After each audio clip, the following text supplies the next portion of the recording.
Allah nous fait rencontrer des épreuves. Il nous fait passer d'un état à un autre, d'une situation à une autre. Il nous fait vivre des expériences pour enrichir nos qualités.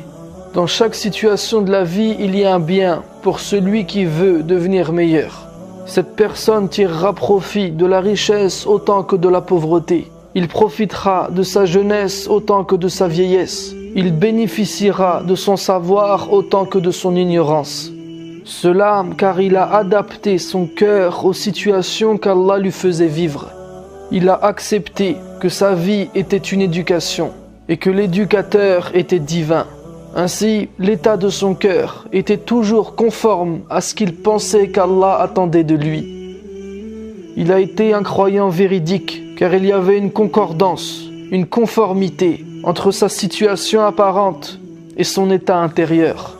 C'était un croyant cohérent car il y avait un accord, un rapport entre sa vie dans ce monde et la vie de son monde, entre cette vie et la sienne.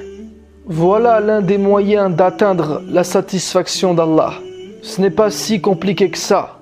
Il faut simplement faire l'effort de ne pas aller à l'encontre du plan divin. Car Allah déprécie celui qui vit à l'inverse, à l'opposé de ce qu'il est censé avoir atteint. Si Allah te donne une richesse, c'est pour augmenter ta générosité. Allah déteste voir de l'avarice chez les riches. Si Allah te fait passer par la pauvreté, c'est pour que tu apprennes la modestie et l'humilité. Allah déteste voir de l'orgueil chez les pauvres.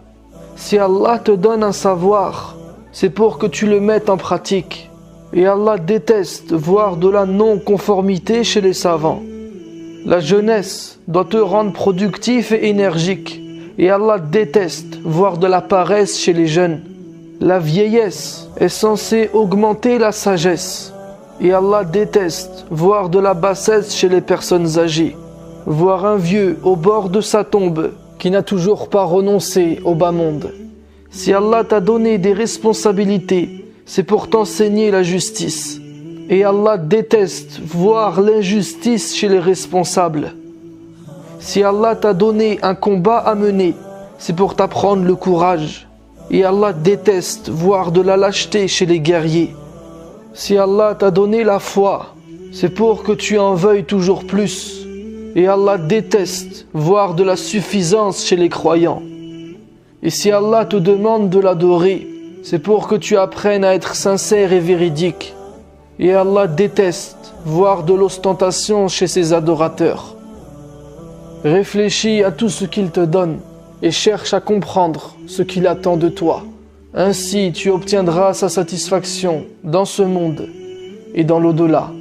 Sur ce, je te dis à la prochaine vidéo, Inch'Allah.